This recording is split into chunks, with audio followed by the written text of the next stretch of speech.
Hello Curious! Over the past few months, there has been a lot of talk about Prince Andrew and the intimate assault lawsuit that he had been served with in the United States by Virginia Giuffre. Since she has made her initial accusations several years ago, more and more criticism headed in the direction of the Duke of York and also the entire royal family, especially following his 2019 Newsnight interview. Though now that the prince has been served with a lawsuit, all eyes are fixed on him to see what will happen, as well as the rest of the royal family. But why did the Met Police drop the review of Andrew's case? Are the other royal members of the family against him?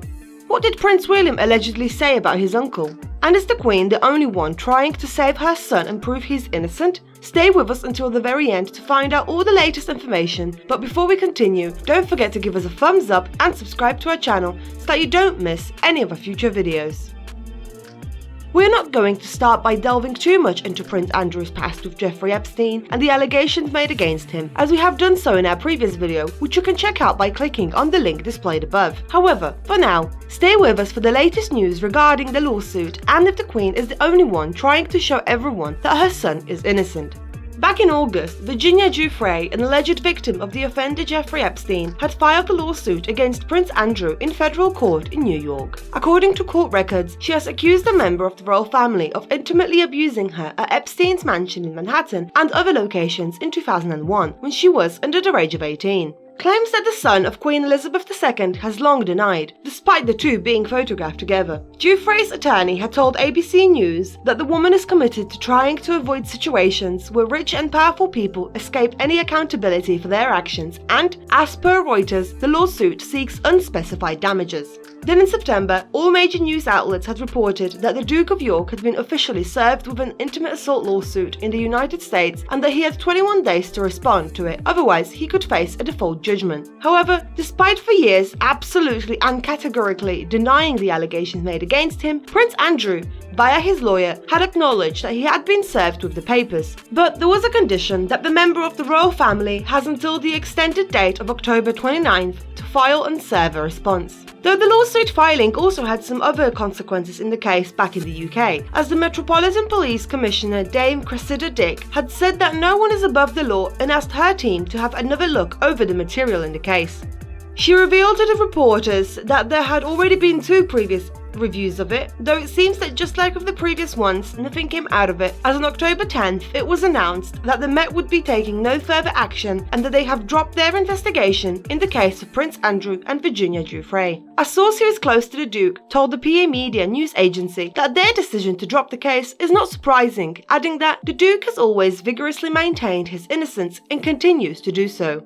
As many of you will know, after his Newsnight interview and the accusations made against him, the prince was forced to step back from public duties in 2019 and since then, for the most part, has been laying low. He wasn't present at his daughter Beatrice's official wedding photos and didn't return from Scotland, where he was staying at Balmoral Castle, when his daughter's first child was born in September. However, according to reports from the Daily Express, he has since met his grandchild. If you want to know more about the infamous interview and what was said, you can do so by clicking on the link above and checking out our previous video. But for now, stay with us to find out what other members of the royal family think of Andrew. Though as it turns out, it might not just be the general public that isn't fond of the Duke of York, but his own family too. According to a report by the Times of London, his own nephew, Prince William, sees Andrew as a threat to the royal family.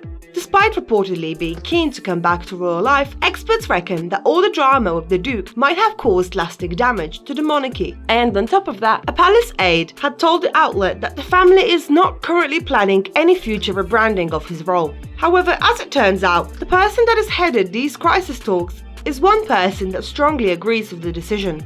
The source said that the Duke of Cambridge is not a fan of his uncle and that Andrew's ungracious and ungrateful attitude towards his current position is what made William consider his uncle a risk and a threat to the family. Another of the sources revealed to the publication that there is no way he can come back to hold the same position, as the family as a whole will never let that happen. The Sun newspaper had reported that a Buckingham Palace insider had told them that Princes Charles and Edward and their sister Princess Anne had a meeting in which they allegedly agreed that there is no way back for Andrew. Perhaps most agree with that, but with the exception of one, so stay with us to find out why some think the Queen is trying to save her son.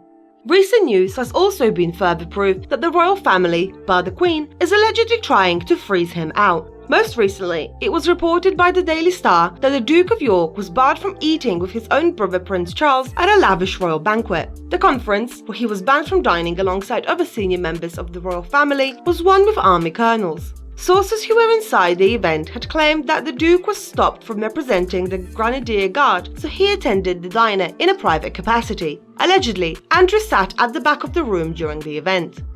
Speaking of the Grenadier Guard, here is where some issues arise with the Duke and his mother, the Queen. Over the past few years, many had accused the British monarch of playing favourites with her children and doing everything in her power to keep up the appearances that Andrew is innocent. Even with the Newsnight interview, viewers had claimed the whole thing was approved by the Queen and that she checked it over to make sure nothing too incriminating gets out. However, that is something that had been disputed by palace insiders. Though with her second son's title, that many seem to be the issue, as despite him no longer being an active senior member of the royal family, she is still allowing him to keep the title as the Colonel of the Grenadier Guards Regiment of the British Army. Many had argued that his position is not viable, as they can't have a colonel who can't fulfill his duties. Others had said that it wasn't fair on Prince Harry, who, after stepping down as a senior royal, had to give up his royal titles. Some skeptics had even suggested that maybe the reason the Met Police dropped their investigation was that the Queen had some sort of to say on the matter, even more so once photos emerged of the monarch and a smiling, aforementioned Cressida Dick beside her. Though the accusations of the Queen favouring Andrew and being the one to forcefully try and save his image while the rest of the family had turned their back on him had continued. At this time, it involves the Queen's Platinum Jubilee celebrations that are set to take place next year. As of the previous Jubilee celebrations, there also will be a medal ceremony, and among its recipients will be royal family members who have served in the armed forces for at least a year. Naturally, among them will be Prince Andrew. And what really got people angry was that the report that despite him facing a lawsuit alleging intimate assault, he might be among those given the Platinum Jubilee medal. There has also been a lot of talk with regard to Fergie. Despite the fact that Prince Andrew and Sarah Ferguson divorced in 1996, the two of them had remained on good terms, with even Princess Eugenie claiming that they are the best divorced couple she knows. The strained relationship between Ferguson and Prince Philip is widely known, and it was reported that bar one time following her divorce from Andrew, she had never stepped foot at Balmoral Castle again when Philip was there. But now after his passing, and in light of the lawsuit being filed against him, Prince Andrew has been hiding away in the Royal Scottish residence and his ex-wife has been keeping him company. In the past, it was reported that Sarah had good relations with the Queen and that she would often have private meals with the monarch, more so than anyone else. So could it be now that in light of her husband's passing, the Queen is free to express her fondness of the Duchess of York, who despite a divorce was able to keep her title? And given that Fergie had always remained a member of the royal family, fulfilling some duties to a certain extent, even after the divorce, had some talking that Elizabeth II always was fond of her former daughter-in-law and that she supports the relationship that Andrew and Ferguson have now. If you want to know more about their relationship, you can do so by checking out our previous video by clicking on the link above. Right now, in terms of Andrew's lawsuit, all that is left to do is wait for further updates, as not much else is known in the case. So what do you think, Curious, will happen with regards to the lawsuit? Do you think the Duke of York will fulfill Virginia's wishes? What about Queen Elizabeth? Do you think she is the only one trying to prove her son's innocent? And once she passes, do you think Prince Charles or Prince William will shun Andrew completely away from the royal family? Let us know your thoughts in the comments below, and as always, don't forget to like, share and subscribe to our channel so that you don't miss any of our future videos. And if you enjoy our content, then click on the thanks button below to support us. Until next time.